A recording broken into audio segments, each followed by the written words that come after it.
Benjamin Bloom, born 1913, passing away in 1999, was an American educational psychologist. During his education, he received a bachelor's and master's degree from Pennsylvania State University.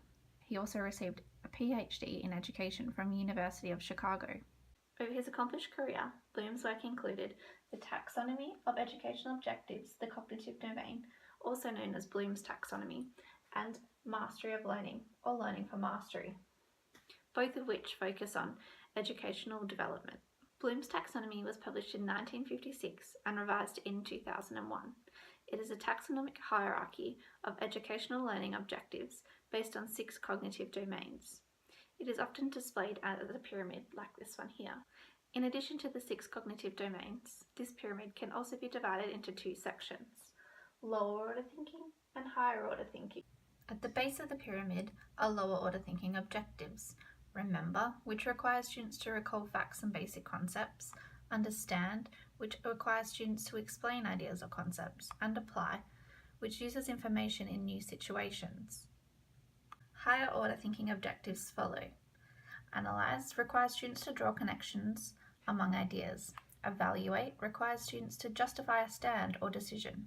And create, which requires students to produce new or original artwork. Bloom's taxonomy is a foundational element in creating learning objectives and lesson plans.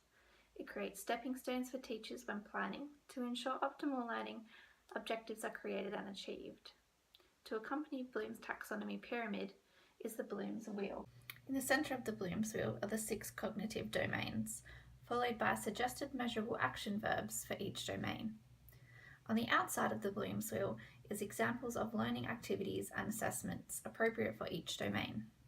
To maximise learning, Bloom's taxonomy should be supported by his later work in 1968, Learning for Mastery, or Mastery for Learning. Mastery for Learning supports students with diverse abilities and promotes mastering one lesson before moving on to the next. To implement mastery of learning, students are taught and assessed in a lesson. This assessment must meet a level of mastery such as 80% or higher in order to have mastered the lesson. If the mastery level is not achieved, students are given feedback and a chance to revisit the lesson before taking a subsequent assessment. This sequence continues until the level of mastery has been achieved before moving on to the next lesson. Mastery learning allows students to work at an individual pace. It helps eliminate gaps that students might gain in learning and creates a strong foundation for each topic to build upon. Mastery learning is beneficial in many ways, and although in our contemporary society we have the technologies to successfully implement mastery learning, it is not a common practice in our current education system. It is more commonly seen in other curricular activities, such as dance, gymnastics, or music. Bloom's work is very inspirational and will be an extremely useful tool when developing learning objectives in my career. It will allow me to identify issues with future students and will help with practices to overcome these issues.